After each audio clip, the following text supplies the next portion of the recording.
Hello, everybody, and welcome to Honor Thy Podcast. This is the weekly DCTV Arrowverse podcast we do here every single week, except the Fast 4 weeks. And in this video, we're going to be going through all the news, reviewing The Flash, mid-season premiere, and also doing our big review for Season 1 of Titans. Yes, we are officially back after a few weeks taking off, simply because it was Christmas, we wanted to relax, and also... And there was no news. There was no news. No episodes, there was nothing to talk about, and instead of forcing terrible content like we did over the summer, we decided, no, let's just take a break, so we did. But we're back. I don't get what you mean, lad. That summer content was absolutely banging. Other than those amazing rankings that I came up with, that was my idea, you know, the content was pretty shit, I won't lie. But that's what you come to expect here. That's what you come here for. You don't come here for professionalism. You come here for two random British idiots just making up stuff on the spot on a podcast. That's what it's about, lads. Yeah, exactly. If you want professionalism, you go to Real Movie Talk. Anyway. No. We don't promote that podcast. Do you want to know why? We don't have that high level of professionalism of a podcast here in this shithole. Exactly. It's not acceptable. We do not accept that kind. Well, it's still there. And yes, go check out Real Movie Talk because it's awesome. And yeah, well, when am I going to get my appearance on there? Man's been promising it me for weeks. All right, then I'm coming on this weekend then, so I can rant about how shit Glass is probably going to be. Well, if we actually bloody record this week, if you know what I mean. This man throwing shots at his co-host. To be fair, it's my fault. Anyway. Exactly. Let's move into the news because we're already late as is thanks to your technical difficulties. No. This wasn't my fault. This was Discord's fault. Let's clear this up now. When Discord is telling you that it's failed on updating 5 times in a row, that is not my fault. That's Discord's.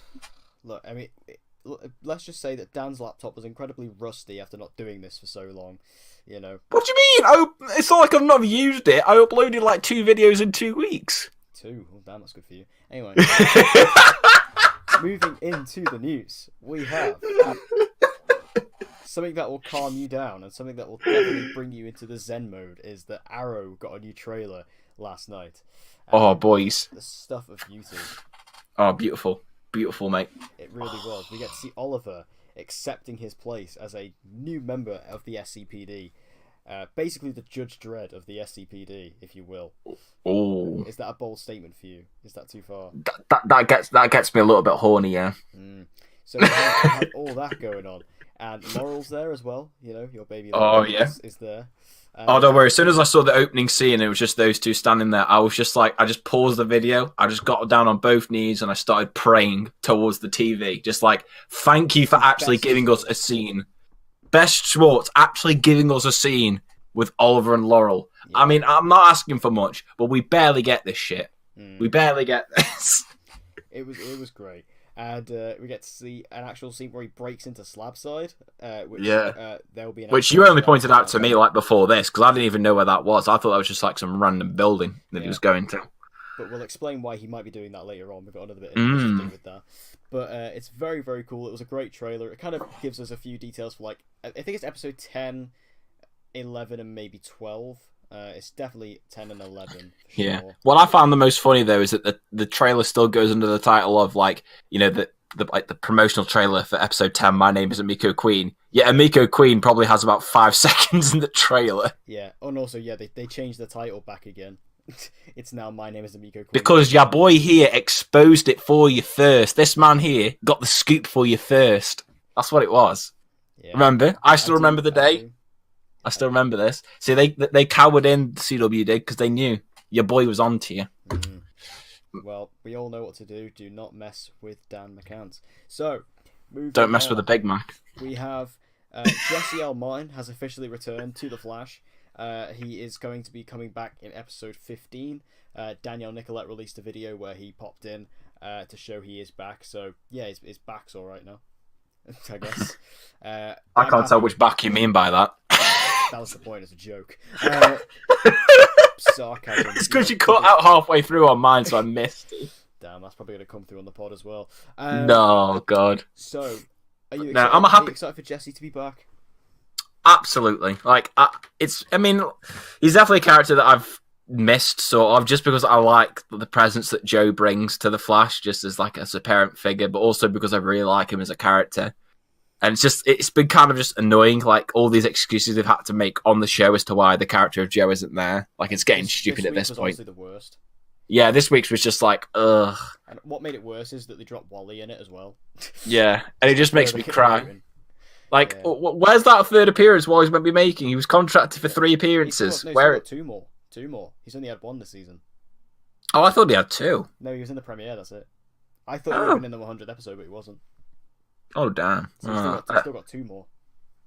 So. But yeah, that's what triggered me even more. For that was like, you mentioned Wally, I want him back, but he's not coming. Staring up at my kid Flash pop, just need that in my life. He's got a tear in his eye now. But anyway, final piece of news is we got some exciting news, and this ties back into the Arrow trailer for Arrow Season 7, Episode 11, which is the episode directed by David Ramsey, Diggle himself. This episode is most certainly going to dig it, and in that we do see that they are bringing back the Suicide Squad. No, you can't say that. Remember, they're not allowed to use that. Warner Not allowed to use that name. Sorry, Warner Brothers. It's the Ghost Initiative, right? So that's it. Isn't it? That's it. What a wank name. It's the most generic name ever, but they can't call it the Suicide Squad because Warner Brothers will have a fit, so they have to call it the Ghost Initiative. Sure, whatever. I mean, thing is though, even I was reading an article with Beth Schwartz, and she was like, she even calls it the Suicide Squad, so that's what it is. She was like, they're just calling it the Ghost Initiative, even though she's just like, yeah, it's the Suicide Squad. But this is a new version of the Suicide Squad. The only returning member, and I don't know why they chose this one above all else, is Cupid. Why they didn't choose Bronze Tiger, I don't know. But Cupid's coming back. Yay. No, fuck no. Can she actually die in this episode, please? Yeah. Can they do that? Can they just kill her off? No, she's in episode 14 as well, so... but China White is another one, which I like that choice. Like, she's like a very early Arrow villain, so it's cool to bring her back in. Yeah. Diaz is on the team, which is really exciting. Yeah, boy. Yes. I guess this answers our question as to what Diaz what they were going to do with him for the season. So maybe that means for the rest of these characters, we'll be seeing them a lot more as well throughout the season. If obviously he's going to be a part of the Ghost Initiative as well as them. So I'm really interested for it, just because obviously I wonder how Team Arrow will react to it when they eventually find out. Yeah. And also my favourite of the team members is Slade's son, Joe Wilson, Kane Wolfman. I'm so happy that he's on there. I thought he was great in season 6. I've always said I wanted to see more of him. So to bring him back on in this way, I think is really cool. And I will say, I think we have to take back a criticism we threw at Elseworlds. Yeah, I was about to say that because I remember you saying in the Elseworlds, like, oh, I'm disappointed because that's all we're going to see of Joe Wilson. Well, I said in that podcast and in my review, I was like, yeah, that was just pure fan service to bring him out in the Deathstroke suit and do that. But no, turns out they actually wanted to get him arrested so they can get him in Slabside and actually have him as part of the squad. So do you reckon though that he's going to have the Deathstroke suit without the mask on? Because that's what I'm thinking. I'm thinking because they'll want to put that to good use. Because I'm not sure if that's the same one that Manu Bennett wore. I don't think it would be. Because obviously, I mean, there'd probably be different parts to it. So it'd be like, well, why would you use that suit just for that one scene? So they've got to use it again. It's just a shame they can't use the helmet just because of the whole you can't use Deathstroke bullshit by Warner Brothers. I wonder if they'll call him Jericho. I reckon they will. That's probably what they'll get away with. What I would like to see though is if they were going to do the mask for him, just paint it a different color. Just don't make it orange. Jericho's white in the comics. Like his suit's white, so yeah, to do that. I'd love to do that. That'd be amazing if they could do that. Because I've been saying for ages they should do Jericho. They've done Ravager. I mean, granted, Ravager was completely different from the comics, but still, they've done Ravager. So yeah, do Jericho. It makes sense. And then we've had Grant Wilson as well. So yeah, do it. But I love this. I'm so happy they're doing this. And again, it just further proves why Best Schwartz is Best Schwartz, because she's just bringing... All we need now is Ragman, and he's likely in episode 12. So with that, we have the perfect season. Yeah, but it's not confirmed, though, is it? It's not confirmed. Look, I'm honestly going to put out a bold hot take right now. Okay? Bold hot take. Okay? This could be the best season of Arrow. By the end of the season, this could be the best season they've ever done. Is that bold? I don't know. Like, could this top season 2? No. You don't think so? No. This man loves season 2 too much to want to say that this season will be better. It could be, and I don't know, because like I just love season 2. I have to be perfectly honest, and I keep on flip-flopping between this every day of my life. Deathstroke is the best character, and I loved him as a villain in season 2 so much, and just like everything season 2 built up towards, the fact that it basically concluded a load of stuff from season 1. I just, even with how good season 7 was, I just don't think it will leave the same impact on me as season 2. So saying something like that, I can't really say that. I think there's a chance it could be better than season 1, but not season 2 for me. Well, we'll have to wait and see, but I am loving season 7, and it's just further proving why Beth Schwartz is what this show needed. But also, she was talking about the Suicide Squad, but she was also talking about what we're going to be seeing in the Flash Forwards, and she officially confirms Old Man Hoss is on the way. She says that we're going to be going to the Glades, and we're going to be exploring the relationship between Renee and Zoe. So, Old Man Hoss is coming. The old man Wild Dog. The Wild Dog Militia, which I predicted, is on the way. It's coming. It's coming. It's not not confirmed. It's happening. So that's all the news. Surprisingly, 4 pieces of news is all we got over the space of 5 weeks. But that just shows you how dead this can be sometimes. But anyway, let's move into our first review. First review back for the seasons. We have The Flash season 5 episode 10, otherwise entitled The Flash and the Furious. I wonder if they're going to do any more of these. Are we going to get Flash 5? Are we going to get Two Flash, Two Furious? The Flash and the Furious Central City Drift? Are we just stop. The Fate of the Flash. Okay. Overall thoughts on this episode? I thought it was... I don't really know how to feel about it. I think I have to be honest, for a mid-season premiere, I thought it was a little bit underwhelming. It didn't feel like a mid-season premiere. No. This felt like an episode you probably would have slapped in, maybe, I don't know, 2 or 3 episodes after the premiere. But for premiere itself, I don't know. Just with the way that it ended off with, obviously, with Nora and Eobard, or Wellsabard, should I say, even though that doesn't make any sense whatsoever. And even in this episode, I was like, maybe they'll try and address it. No, they didn't. They just made it even more complicated.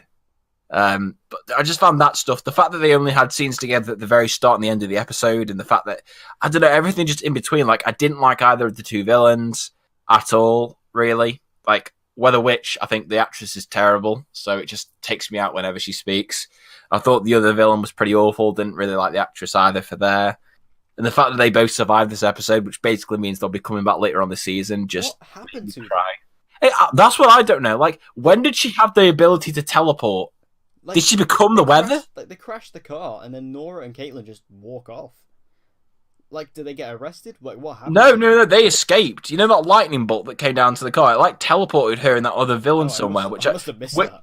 But I didn't understand it because she went against whatever the villain was who could control the cars. I can't remember her name at all. Silver Ghost. But she clearly in that scene she went against her by creating that ice on the road. So I was like, why did she teleport with her then, using the lightning bolt? Why? Why would you take her with you? Because, Dan, you need to set up the rogues. But yeah, so they're going to be doing that. They actually, we kind of knew about this before the season started, that they're going to be doing the rogues, new versions of the young rogues. And yeah, so this is it seems like Silver Ghost is the ringleader. She was like, oh yeah, I'm bringing together this team. And she wants Weather Witch, she wants Spin from episode 4, and possibly Ragdoll as well. He might be coming back.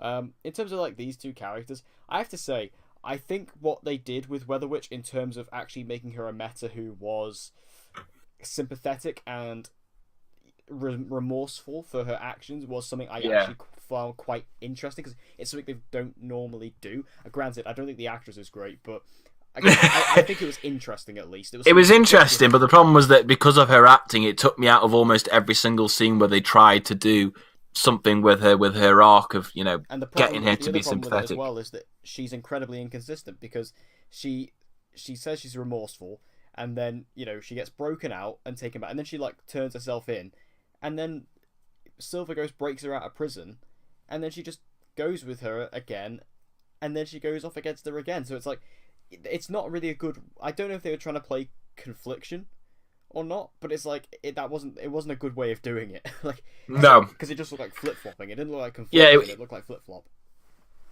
Yeah, it was like looking at like a fictionalized version of Blue Danger if he was a criminal, as in it was just flip flopping left, right, and center. no offense to Blue. No offense. Silver Ghost as well. I have to say, I don't know if I've said this before. Metatech is so dumb.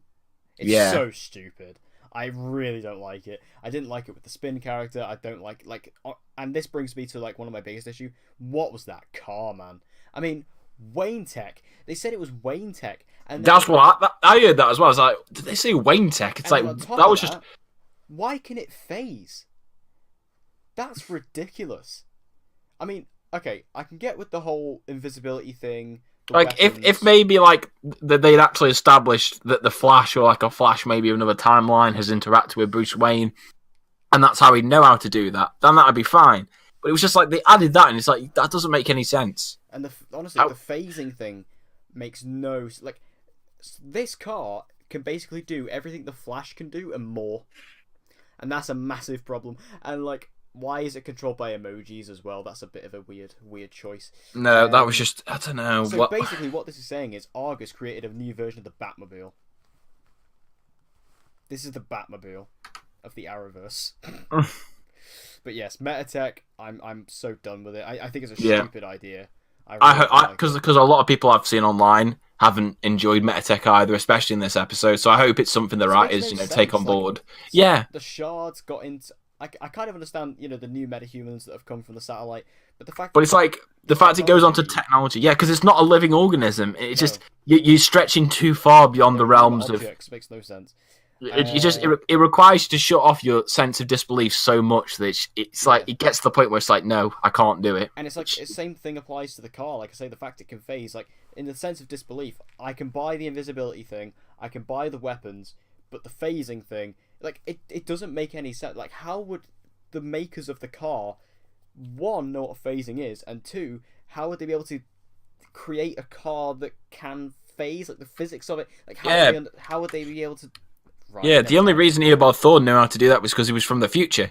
Yeah, right. Which is how he passed it on to Barry. That kind of just baffles me. Okay, I've been so no. But the scenes between Nora and Eobard, though, I think obviously the most interesting part. Like after the reveal at the end of the finale, it was like, okay, Nora is working with Eobard in a way. Although I don't know if she is working for him. Like we don't really know what's going on yet. Still, like she seems to be collecting information. I think what it is she finds him there. And she finds that he's a speedster. I think he basically trains her because we know in the episode he says that obviously he's the one who helped to time travel. He's basically responsible for her going back in time, and causing the events in season 4 and obviously being present in season 5. So what I think it is that he's tried to be a mentor to her without obviously telling her who he actually is and what he's done, and all that kind of stuff. That's why I think they've probably gone down. I don't think she's working for him in the sense of I'm evil, I'm going to work for you. I think it's more him trying to manipulate her because of, as we see at the end of the episode, and I don't know if that you're the same or not, but I'm guessing he's on a death row or something because he's got a countdown. Yeah, the countdown's to his thing. Weird. Yeah, I think he's dying. Yeah, I think but they didn't explain that. Gonna kill him. Yeah, but they didn't explain it very well because like you just see the counter and it's just like, well, okay, so are you dying soon? Is they going to do something to you? Is Eobard Thorne like a massive criminal in the future? Like, because like in the present, like nobody knows Eobard Thorne. I mean, granted, they shouldn't. He's from the future, but you know what I mean. Like, what has he done to be put in Iron Heights in 20? More importantly, why is it Welzabard? Yeah. I'm just going to keep on saying this. Why is it Welzabard? I mean, we know why, but then in the story, it doesn't actually make sense. Like, because we know why, because they can't get Matt Letcher and they have Tom Cavanaugh, but we can't. But in terms of the story, it just shouldn't. In terms of the continuity, it shouldn't be Welzabard. Now, the whole kind of plot story convenience of this entire thing is that Weather Witch is like a changing villain, someone who can change, afterwards, and Nora is like convinced that Eobard can change now after seeing that Weather Witch can change. And Eobard's like, yeah, I'm a good boy. I can change. Although this storyline was, oh my god, I'm not buying that for a minute. Yeah, the way they implemented this whole storyline of change at times, I just felt was so awful. Like it was just, like after that one event, she's just like, oh yeah, I trust you, Reverse Flash. Yeah, it's just crazy. Like I don't understand why they're doing that. Also, we need to talk about the fact that the Flash completely benched the Flash for the entire episode. I mean, in terms, we kind of know why it happened because Grant Gustin was filming Elseworlds at the time. But yeah, it's kind of funny the fact that he's just like locked in a cell, and also why did they lock him in a cell? Couldn't they have just put metacuffs on him? Maybe. Like, why did they put him in a cell? It was weird. Although I didn't mind Barry necessarily being gone, and I'll tell you why.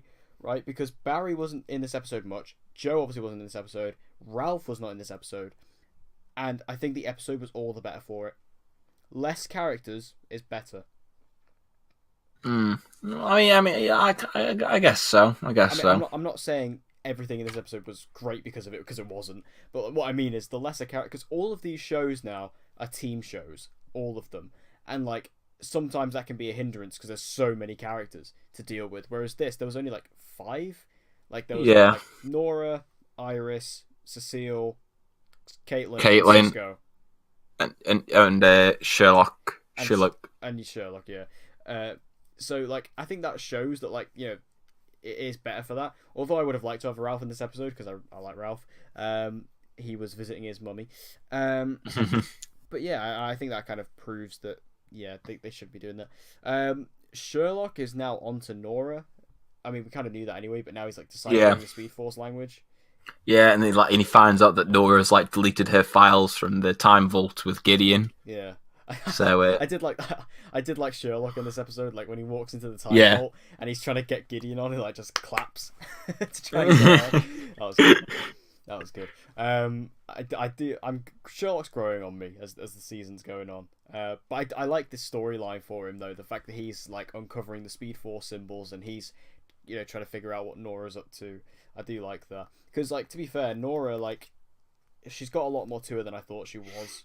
Although I still feel like her character's a little bit annoying at times. Yeah, like especially this episode, like with the whole Weather Witch thing, when she like turns her in, it's just like her character just made some really dumbass decisions. Yeah, I don't like during this episode. I don't really like her choices a lot of the time, but no. At least Sherlock is basically going to call her out and all that shit. Yeah. Sherlock is basically just going to be us anytime Nora does anything stupid. Yeah. Sherlock's just there like, you stupid girl. I do love just his accent. I was watching like stuff from Elseworlds the other day, like the bit when they're talking about how to stop the Mazo. He's like, "Well, it's a computer. Just switch it off." Just like such a cool. He is quite cool. And also, I realized that they've never actually said what Earth he's from. You know, we still don't know what Earth he's from. Oh no! Like they never actually said what Earth he's from, which I don't know if is that going to be like a mystery. Oh no, they're never going to answer that, are they? No, probably not. But the last sort of storyline that was going on is Caitlin and Cisco have come up with a metahuman cure, or at least they think they have. And then they have a bit of an argument, you know, a bit of a ding dong about the entire thing. But like, I think, like, you know, this was actually the best part of the episode. I think. Yeah. Caitlin was like, "Oh yeah, okay. Well, we can't just disperse this into Central City and cure everyone because not everyone will want to be cured, like, because Caitlin doesn't want to be cured. She's come at peace with Killer Frost now, and they're like busy mates, so she doesn't want to do that. And then Cisco's like, "Oh yeah, well, I want a wife and I want kids and I want to settle down and I don't want these powers anymore. I don't want to be dealing with villains every week." So, you know, they kind of have a bit of a doodah about that. But then eventually Cisco's like, "Okay, we can have an arrangement here. We'll have a choice. People can have a choice."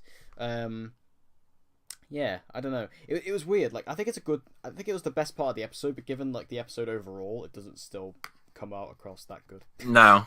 I mean, considering how little of an impact it had on the overall story, I can understand with that. But I think, yeah, it was probably the best part of the whole episode was seeing those two, just because I love it, Caitlin and Cisco's characters, and I love seeing them interact with one another, because we haven't really seen them do that on this level for quite some time. Like, especially during season 3, season 4, we didn't really have any of these, you know, kind of scenes in an episode.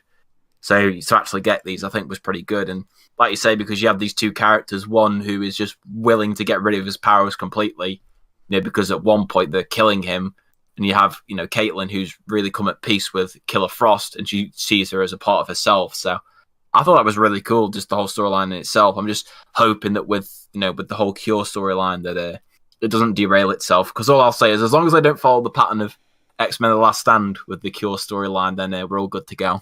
Yeah, that's fine. As long as we don't catch Brett Ratner getting involved, that'd be fine.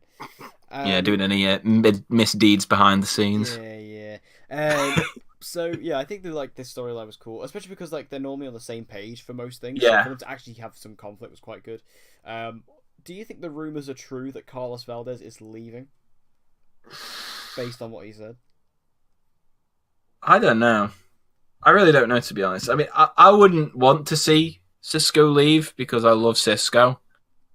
But I mean, if the man can get a better gig elsewhere, then all credit to him. But I think there is the chance, maybe, just with with what they're doing with Cisco this season. But at the same time, I obviously don't want to see him go because I love him that much. Yeah, I mean, it's interesting because obviously we know that like he doesn't want his powers, and there are the rumors there, so it's kind of people are thinking, putting the pieces together. I think the show would be a lot less for him. I think it'd be a lot less. It'd be like Diggle leaving. It'd be like that. So yeah, I don't know. It'd be kind of interesting if he did leave. I'd be interested to see where the show would go without him. But yeah, I think it'd be a lot less for him. So yeah, is there anything else you want to say about this? Not really. That's just like I say. It was just a okay episode, but a very disappointing premiere, like mid-season premiere for a season of The Flash. It just felt very by the books. Nothing really to it that made it stand out, like you say, like a mid-season premiere should.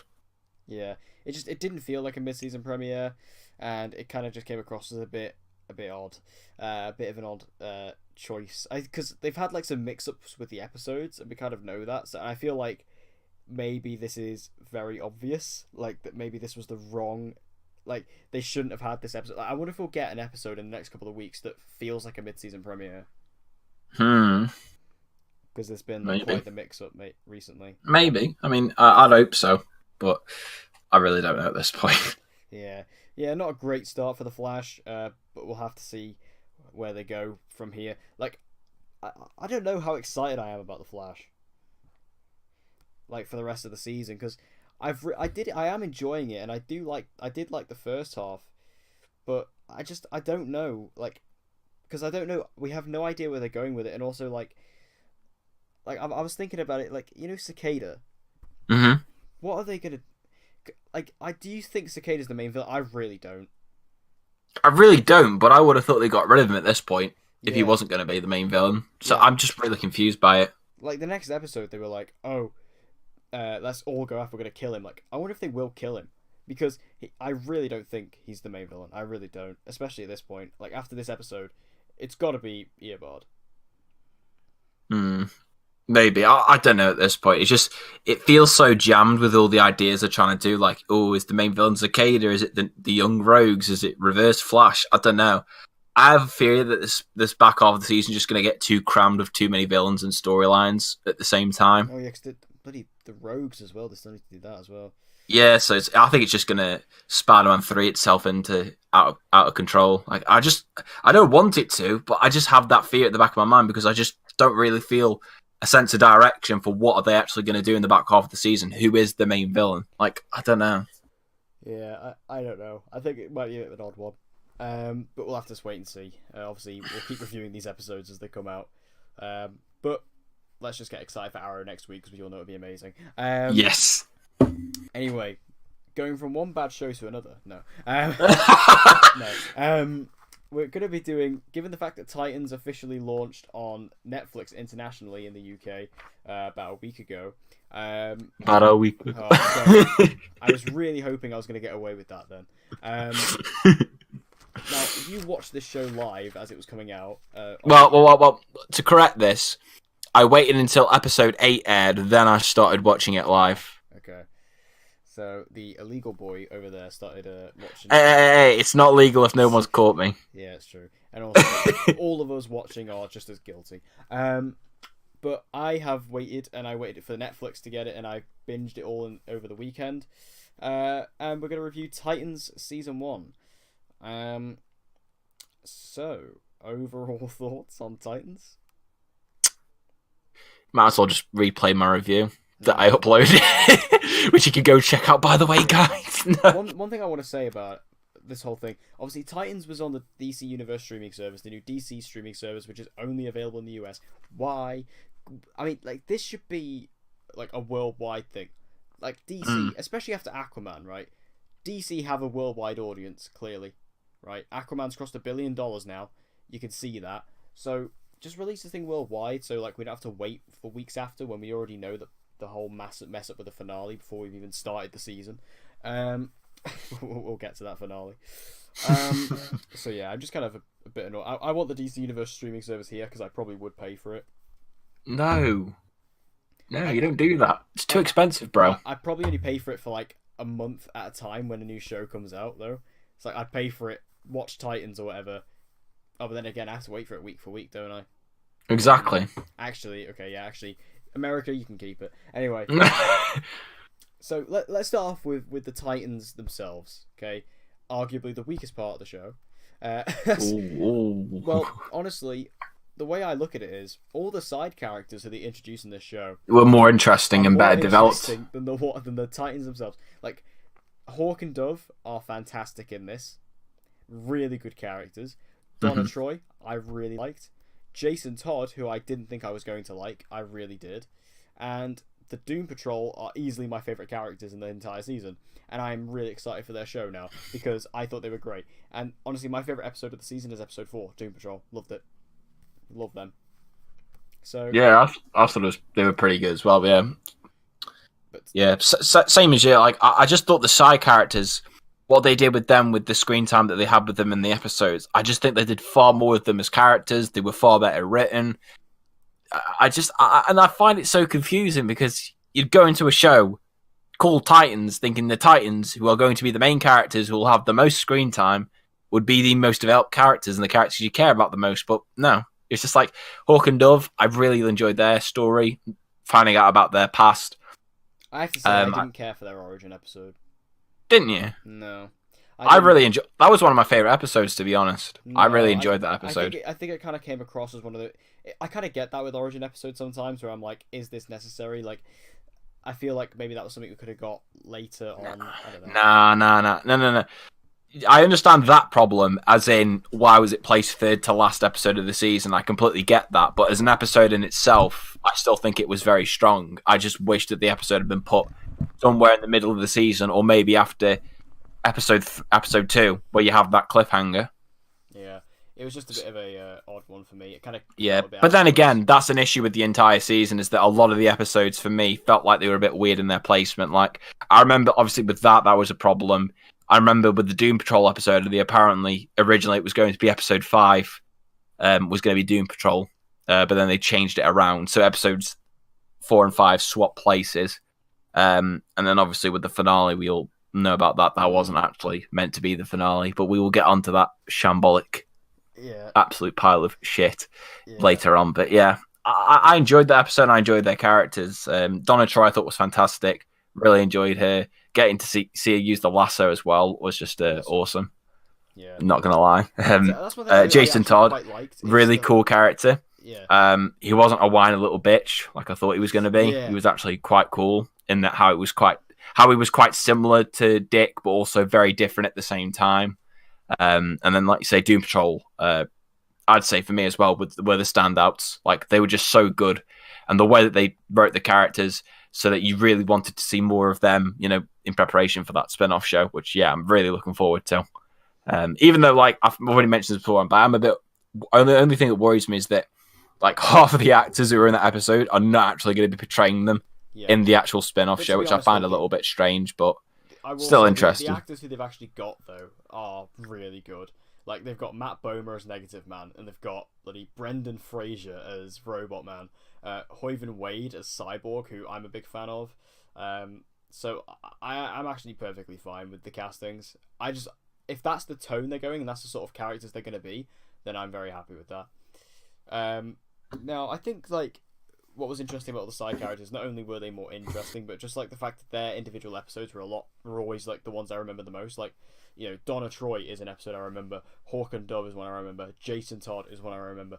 Like, And what I loved as well is the fact that this whole world was a pre-established DC world, kind of like the DCEU, where everything had just already happened, and they're not afraid to just name drop stuff, which I quite enjoyed. Like, you know, they say Superman a couple times, you know, and they say Wonder Woman, they say like Diana. You know, they're not afraid just to mention these things, which I thought was cool. I liked that. The fact that it was all like, cause this show was clearly a lot more for fans than general audiences, because everyone would just, all the fans would be like, oh yeah, I know that, and I know that person, and there's even like visual references, like in the finale, like, you know, you see when Dick's in Arkham and he's walking past all the cells, you see like the hand coming out the cell with the coin, obviously Harvey Dent, stuff like that. So you get to see stuff like that, which is cool. So I did like that. But speaking of Dick Grayson, Robin, played by Brenton Thwaites. Although I think this is a completely, obviously, inaccurate representation of Dick Grayson, I actually really enjoyed his character. I think he's really good. I like Brenton Thwaites a lot. I think he's very charismatic. He looks like a superhero. Bloody gorgeous man, I will say. Come on. You really like him because he's Aussie, that's why. No, you can't lie. He is a good-looking fella. Yeah? He is a good-looking fella. And also, he's Aussie, and also, he's just like, he was the best part of Pirates 5. He was the only good part of Pirates 5. So when he was cast in this role, I was very excited. And yeah, he's really good in this. Although he is a bit dark and broody. You know, it is. Yeah, there were too many times where he was very monotone, but I'm going to guess that was by sense of direction, because it's just like a lot of scenes where he was just like, ugh. Yeah, because like I said, I've seen him in other stuff, like in Pirates 5, granted, terrible film, but he is actually very, quite energetic in that film. So it's not him. I don't know. I enjoyed his performance. I liked some of the things with him as Robin. But again, I just didn't understand why they had to make him so much like Jason Todd, to the point where it's like, why did you not just have Jason Todd? More of the personality of Dick and Dick which I just didn't like, and I didn't understand. You know, and just this whole thing with Batman, the way it's like, oh, I moved away from Batman because he's a killer. All right, then. So why are you going around beating people up, stabbing people in the dick, stamping on people's necks? When you said that in your review, I was like, "Is that real?" And yeah, it's like in episode 2. Yeah, it's like it's just stupid. It feels so over the top what they do with his character. For me, the problem I have with the season of overdone violence and stuff like that, and everything where it felt so gratuitous in terms of like, oh, look how edgy we are. I think a lot of it stemmed from Dick, which is a shame, because I think if you take a lot of that out and you put him into make him the Robin character that we know from the comics, I think you have a really fucking good Robin on your hands. But because of what they did here, it was almost like they just tried to slap all this teen edginess onto him. It just didn't work, like, for me as a character. And like, I don't know, I really wanted to love him, but at the end I was just very mixed with how I felt. I mean, granted, I still think he's probably my second favourite member of the Titans, because I still think he's better than Starfire and Raven, but it's a shame, because considering how big a character he is to DC Comics, I should have really loved him from this season. A lot of people I've seen are the same. Like, he was just so different from how he is in the comics that you just didn't recognise him in a way. Like, I don't know, he didn't, like, it just wasn't for me. Yeah, I personally really liked it. But I think that's a good point you bring up, though, about, if you took away all the edginess and just made him a lot more comic accurate, you've got an amazing Robin. I think that's very true. Because I think he's great casting, especially, he has the look, like, very much so. Ryan Potter as Beast Boy, I did quite like. He was probably my favourite member, to be honest. My only problem was that lack of screen time and development and story. Because, like, literally, the first half of this season, he's barely in it. Yeah. He comes in episode 4 as basically a member of the Doom Patrol, who then he just leaves and joins the Titans. I liked him, though. I think Ryan Potter is very fun, and like, he's clearly very passionate about this role. Yeah. He's clearly very happy to be in like a superhero stuff, because like one thing that's interesting is, I don't know if you know this, but he was like really pushing a couple of years ago to play Tim Drake in the DCEU. Didn't know this. He there was a video he released of him doing like martial arts with a bow staff, and he was like really pushing for himself to basically be Tim Drake for the DCEU, because obviously everyone kind of predicted that that's kind of, in terms of the DCEU Robins, that's where they're up to, with Jason Todd being the suit in the Batcave. So people are like, oh well, Tim apart Drake from Zack Snyder, who said it was Dick Grayson. Yeah, but everyone was like, oh yeah, this was before. This was like way before that though, and he was like, "Oh yeah, okay, I'll be Tim Drake." So I find it funny the fact he's in this show, but he doesn't get to play Robin.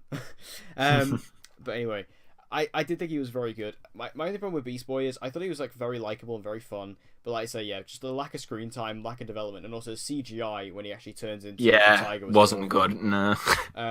And also he only ever turns into a tiger. He never turns into anything else. Yeah, which I thought was a bit disappointing because, like, for the character that he is in the comics, he can turn into more than just a fucking tiger. Yeah. Like, I don't know whether that was CGI or whether they want to save it for season 2, but I don't know. I think budget is like a very clear problem with this show. Oh, definitely. Because a lot of the special effects are like that, and you can just see that. So, yeah, I feel like it would have been nice to see him transform into other stuff, given that it is Beast Boy, but whatever. Also, he's a hardcore gamer, so I know he's your sort of guy. Hardcore gamer. Exactly. Starfire, played by Anna Diop, probably the most underwritten, underdeveloped character of the bunch. I don't like when shows and movies, especially in the superhero genre, do this. When they're like, "Oh, I've lost my memory and I don't know who I am." And I don't like that. I think it's one of those things that's just overdone, and in this it's very overcooked because you don't really find out until, well, you find out like an episode before, and then they kind of delve into it. But I don't know, I didn't really like the story with her at all, and it just kind of came across very underwritten. And then and I feel bad for Anna Diop, like she does the best she can, and I think but the material, but the material she's given is awful. Yeah, and also, can we please talk about her dreadful costume? Oh my god. Yeah, and they're like, "Oh, don't worry, guys, it's gonna be improved." Absolute liars. No, do you want to know the problem with it, though? Right, because there is some amazing costumes in this show. Yeah, Robin's Dove, great costumes, right? Jason Todd's is great, but the problem is, right? Starfire's it comes across as a really bad Comic-Con version of Starfire, and I don't understand why. Because I'd be perfectly fine if they were like, "Oh, we're not going to give the rest of the Titans any costumes this season because they're not superheroes yet." That would be fine. And, you know, Starfire throughout this entire season is wearing civilian clothes. They are her civilian clothes. And that would be fine. But then why do you make it look so similar to her costume from the comics if you don't want to do that? Like, it just feels like them trying to do it and then saying, "Oh, well, we know it doesn't look good, but it's not meant to." Well, don't make it look like it then. Like, do it like same with Beast Boy. Like, his isn't as bad because his clearly, like, his are clearly like civilian clothes, but like, you know, again, his is just like a really rough version of the Beast Boy costume. Raven's is a really rough version of the suit. So like, like Robin obviously makes sense. His suit is really awesome. That would make sense. And all the others are literally just people who's picked up along the way. And in season 2, they'll get their costumes. So don't make it look like that. It's just I don't like that at all. Yeah, it was just if they just come out and said something, you know, about it, saying, "Oh, Robin's going to be the only one," like you said, then I think I would have understood, you know, the decision to not have them have so many costumes. But the fact that they chose deliberately to make them look similar to the costumes they have in the comics, it's just like, I can't tell if it was a lack of effort or whatever. Just that lack of clarity, it just really annoyed me with the costume, because you got Robin there with a fucking amazing costume. Then standing next to him is Starfire, who's just wearing some drag costume that you'd see at Comic-Con. It's awful. Yeah. And just like you said, his story I just found to be really underwritten. The whole "I've lost my memory," it's so overused, and they didn't do anything original or interesting with it. And the material they gave Anna Diop to work with, which is a shame because I don't think she was bad in the role. I just think the material was absolutely terrible. Yeah, like, I thought she was actually really good. I liked her, and I thought she was very likable, very charismatic in the role. I liked sort of the vibe they gave Starfire, like the music and things like that. I quite like that. It's just her story and her writing was really underhandled. Also, I didn't care for her relationship with Dick either. No, didn't care about it at all. I understand why they did it, but it didn't work on screen very well. Obviously, it's a thing from the comics they wanted to do, but like, I liked a lot more Dick and Donna Troy. I think that works a lot more. Like, their dynamic is a lot more interesting than you know, Dick and Starfire. Yeah, but you're gonna have all them Starfire fangirls on your ass now. Yeah, I'm sorry. Her hair's not orange. Shut up. So anyway, finally, Raven. I don't like to talk bad of child actors because they're children, but she was really poor. This was some of the worst acting honest, I've ever seen. I say that, but I've said this a lot recently on like film podcasts and things like that. After stuff like It and after things like Stranger Things, I don't think it's acceptable anymore to find like just these really bad child actors, because clearly they are good ones out there. Clearly. Yeah. Like I say, Stranger Things, all the kids on that are fantastic actors. The kids from It were fantastic. I don't think there's an excuse for it anymore. And yeah, she just comes across incredibly whiny, incredibly bratty, and yeah, just not. She doesn't have the talent to carry the show. And she is the central character here. That's what makes it even more frustrating, because she's so front and center of everything that happens in this season, and yet the whole story is about her. Yeah, and she doesn't have the emotional weight to carry that. No, it's pathetic. Like every time she's fucking staring in the mirror and she sees like her demonic spirit, and I just sat there laughing my head off because it was so awfully done. The CGI on her was terrible as well. Like, there's that one scene, what was it, in episode 5, where she's just walking outside and this black goo is fucking coming out of her hands. Yeah, it's just like... I was laughing. Yeah, again, like, CGI and budget is a problem with this show. It's just... I really didn't like Raven. And again, especially because she's so central. Like, she's so quintessential to the entire season. And the fact that she was that weak, it's a problem. I really hope she can step up. Because she just wasn't... She, quite frankly, wasn't good enough to actually, you know, carry this season, which was a shame. So, like, overall, like, coming out of all the character stuff, like, it's clearly very obvious that character writing is an issue with this show. They don't know how to properly handle these characters, and I'm worried for season 2, because season 2, I guarantee you, adds 1 or 2 more members. Yeah. And, you know, whether that be Wally West, Artemis, maybe Roy. Well, we know the two of the characters that are coming based on the post-credit scene. Yeah, we know Superboy is coming in, and Cosmo the super dog. At least they got a real dog for that. I'm surprised they didn't CGI it. And obviously we know that wouldn't have worked. But like, I kind of really want them to do Artemis. I think that'd be quite cool if they could do Artemis, do it properly, do it better. Or what about Roy Harper? Well, we already have Roy on Arrow at the moment, and he's finally come back this season. So I'll just take Roy on Arrow. Thank you very much. I'll take Colton Baines. I would take Wally though. I wouldn't mind seeing Wally. Yeah, but imagine how bad the CGI would be. How much that'd eat up the budget. Yeah, and how much it's benched because Speed's just powerful as fuck. And how bad would his costume look? Oh god. There was no references to the Flash. That was as far as I can remember. There was no like Flash references at all. I don't think. No, not that I can remember. Like, you got Wonder Woman, Superman, Batman. I think that was it, really. Like, yeah. No Jason Momoa. No Pitbull. No Ocean to Ocean. None of that was mentioned.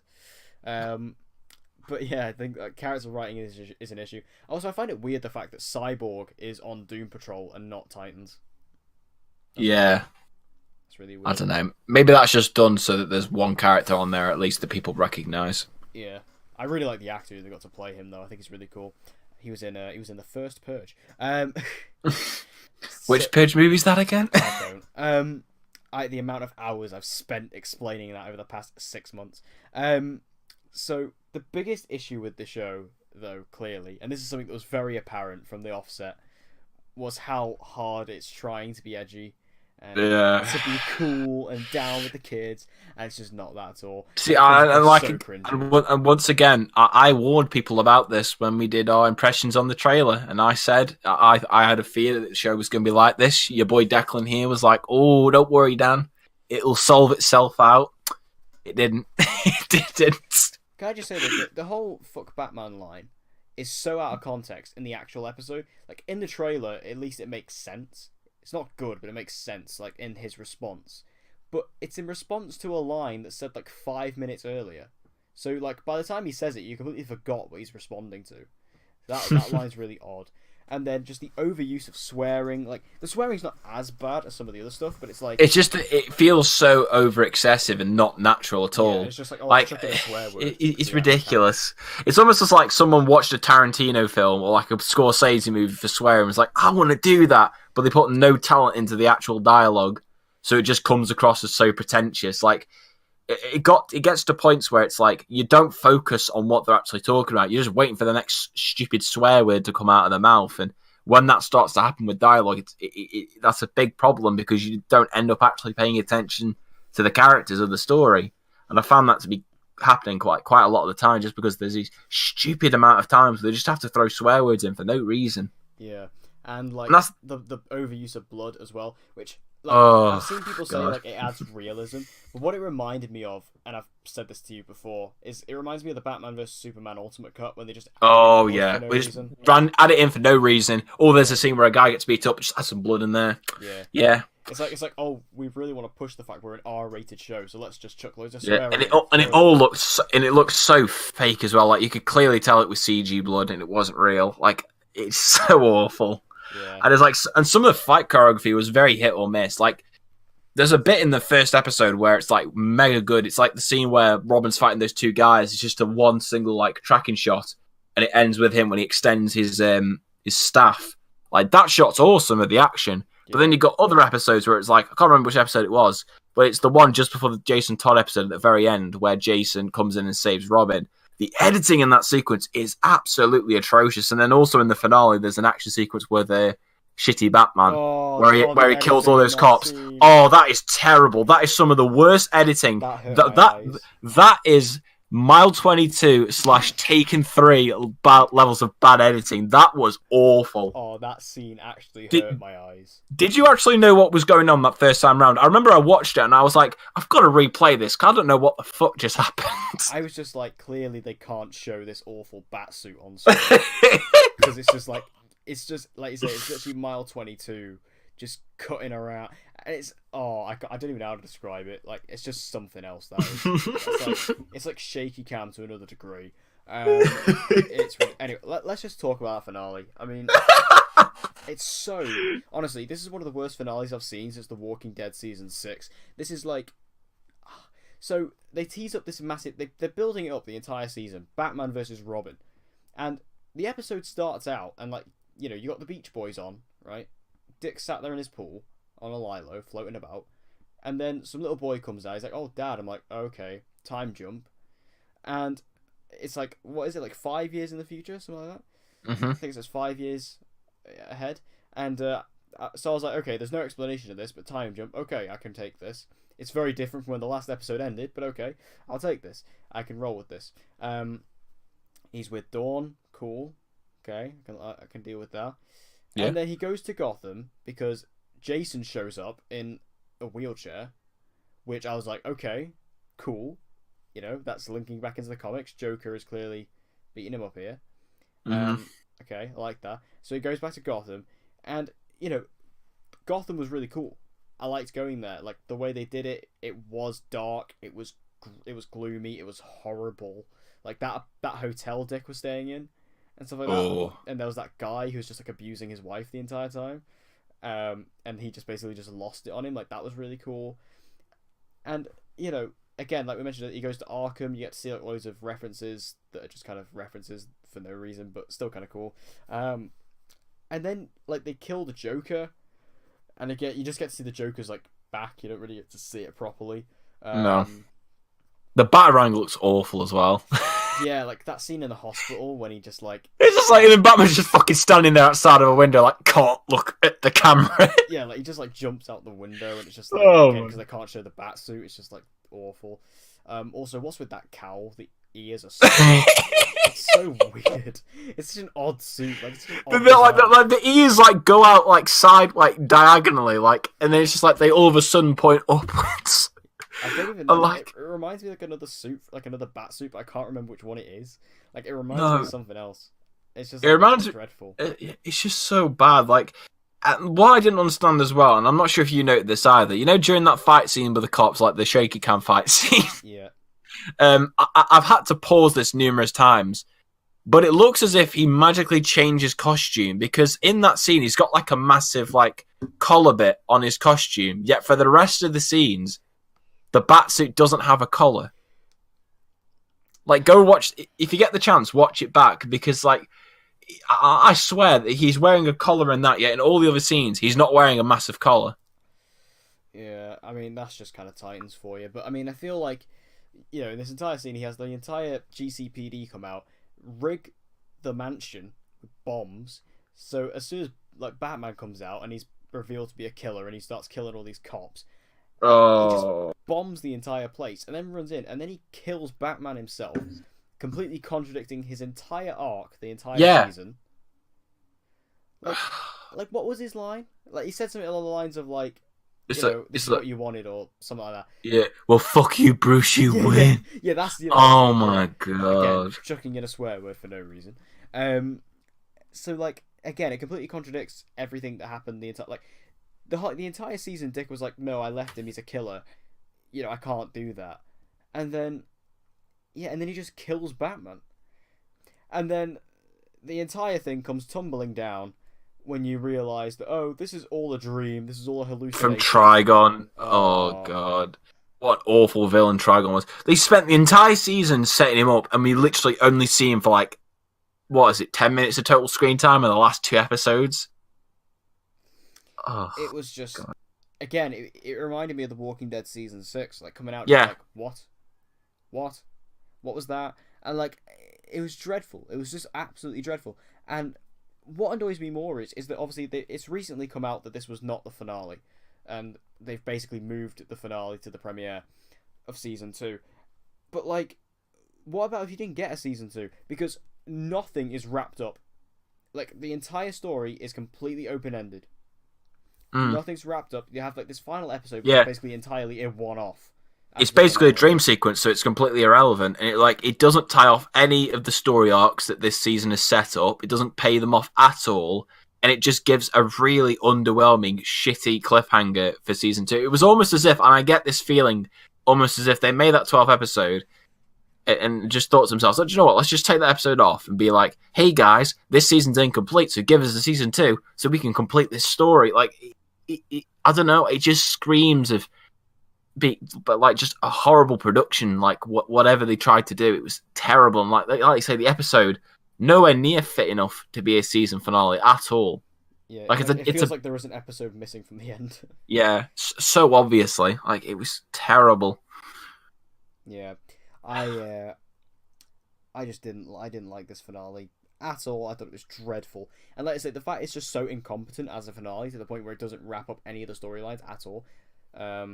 Only makes it worse. Yeah. It just adds insult to injury.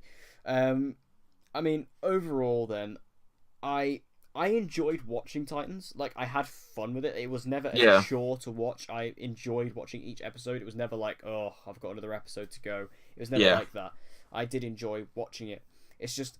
And I do feel like the show has the potential to be great, but it just it has so many glaring issues that it really needs to iron out, especially to do with the characters specifically, the writing, and again actually doing conclusive stories by the time you get to the end of your seasons, and also just the edginess of it, tone down the references, don't make it so heavy on that. Like, I don't mind it being like a pre-existent DC world. Like I say, I like that, but don't just there's literally a line. I think it's in episode 7 or 8. I think it's like the first Donna Troy episode, where Dick literally says, "I wonder what Penguin's up to right now." Like out the blue, like he's by himself. He says it to himself, like just out of the blue. Really weird. Like it was a really weird line, and really weirdly delivered as well. And I don't understand why that line was in there. So like. Again, just knock all that off and just really focus on your characters. And please, for the love of God, don't add in any more Titans until you've sorted these ones out. Please. I'm perfectly happy with adding more members, but sort out your current characters. Because although I do want to see characters like Artemis or Kid Flash or Arsenal, sort out these characters first. Especially Starfire. Well, I don't think you can really do much for Raven, but, definitely Starfire, sort her out and give Beast Boy some story because he needs something. And Ryan Potter deserves it, quite frankly. But yeah, overall, I like Titans. I enjoyed it. It just has some massive issues that need fixing. Same for me. Like, I enjoyed season 1 of Titans. It's to the extent where I wasn't bored watching it. Like you said, it wasn't a chore. It was just that there were just so many problems with it. And I think, considering that this is part of a premium streaming service, I expect far better than what we ultimately got. For me personally, like when you think about what this is like the flagship new series for the DC streaming service, and for it to be as disappointing as it is a real failure on their behalf. Like I can't even even though I enjoyed it, I can't even consider this show as good. I think it's above average for me personally. I still stick by my 6 out of 10 rating. I've had some idiots send me DMs on Twitter being like, "Oh, you're so wrong about it." Like, it's again, it is watchable. I would probably recommend it to people. It's just for me, like you say, they need to tone down the excessiveness of its edginess and its unnecessary amounts of blood and swearing and stuff like that. They need to sort out the actual Titans and make them well-rounded characters and give them decent storylines, and sort out your fucking finales, because that one was absolutely shambolic. Go and watch the Arrow Season 5 finale and come back to me, because that's how you do a finale. Exactly. Just chuck in Susanna Thompson if you have to. If that's what's required, then do it. Also, Beth Schwartz, if you're listening, because obviously I've been singing your praises this season, and I've been saying that you've been the best and you're going to make this the best season ever. Not only because you're bringing back Suicide Squad and Ragman and everything like that. Can we bring up Moira as well? Just for a scene. That'll be good. And Adrian as well. Adrian, yep. And then that'll officially be the best season. Right, so that brings us to the close of episode 29 of Honor Thy Podcast. Obviously, the first one back for a while. We are back now. Every single week we'll be doing these episodes. Like, Arrow's back next week. The lovely, lovely Supergirl's back next week. So we'll be back reviewing that. I was about to say Legends, but I remembered Legends is back. Legends doesn't come back till April. Man, that show's getting cancelled. That man is... Mans are out of jobs. Yeah. Well, according to Arthur Darvill, apparently not, but I don't believe him. How dare you? I'm sorry, the show's done. It's done. Hopefully we'll get some news on that. Apparently, they're like filming the finale now, apparently. Yeah, because they're still filming as normal. They haven't taken a 4-month break. Yeah, I'm pretty sure they're filming the finale at the moment, so... Which, I guess, does that get rid of our theory that they're not rewriting the back half of the season? Yeah, probably. So we get to season 5, boys. Why get to season 5? 4-month break? I don't understand. Anyway, anything else you want to add? Titan sucks balls. Arrow is great again. Best Schwartz for the win. And I agree. And I say that's where we end it. So thank you guys for listening. We hope you enjoyed this episode. If you did, make sure you subscribe and share it around with any of the fans who you think may enjoy this DCTV content. And as always, I've been Deck. I've been Dan. And we hope to see you guys again next week. Oh, actually, wait. News. Oh, what? What? No, what? News for the podcast. I forgot to mention this. Oh. Next week's episode, we have a special guest. We have my good friend Joe Julians is coming on the show. Fellow movie critic and fellow TV critic is coming on to join us next week to discuss the Arrow premiere, Supergirl premiere, and next episode of The Flash as well. So next week, make sure you stay tuned to Joe. I'll link his channel as well. You can go check him out. Awesome guy.